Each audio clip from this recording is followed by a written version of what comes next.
ഒരു ചെറിയ വലിയ സ്റ്റോറി അത് നിങ്ങളിലേക്ക് എത്തിക്കാം. കേൾക്കണേ.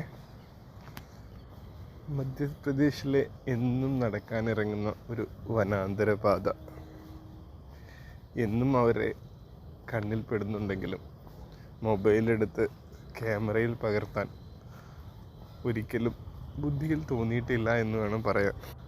ആദ്യം മെയിൻ ആളെക്കുറിച്ച് പറയാം, അതല്ലേ നായകനെ കുറിച്ച് പറയുകയാണ് ആദ്യം നല്ലത്. ഗബ്രു, ഒരു കരിമ്പുലിയുടെ ശൗര്യമുള്ള ഗബ്രു. ഗബ്രുവിനെ പഠിച്ച് പറയുകയാണെങ്കിൽ ഒരുപാടുണ്ട്. അവൻ ആക്റ്റീവും അഗ്രഗണ്യനും എല്ലാം നിറഞ്ഞ ഒരൊത്ത ശുനകൻ തന്നെയാണ്. മുത്തശ്ശിയുടെയും കൊച്ചുമോൻ്റെയും സന്നദ്ധ സഹചാരി. അവരെന്നും ഈ കാനനപാതയിൽ നടക്കാനിറങ്ങുന്നു. പക്ഷേ എല്ലാം ഒരു 10 മീറ്റർ അകലത്തിൽ എല്ലാം നിരീക്ഷിച്ച് ഗബ്രു ചുറ്റോരം നടന്ന് വാച്ച് ചെയ്ത് അവരെ സുരക്ഷിതമായി 2 കിലോമീറ്റർ നടന്ന് എന്നും സ്ഥിരമായി വീട്ടിൽ തിരിച്ചെത്തിക്കും. അത് ഞാൻ കുറച്ച് ദിവസമായി വാച്ച് ചെയ്യുന്നു. ഗബ്രുവിൻ്റെ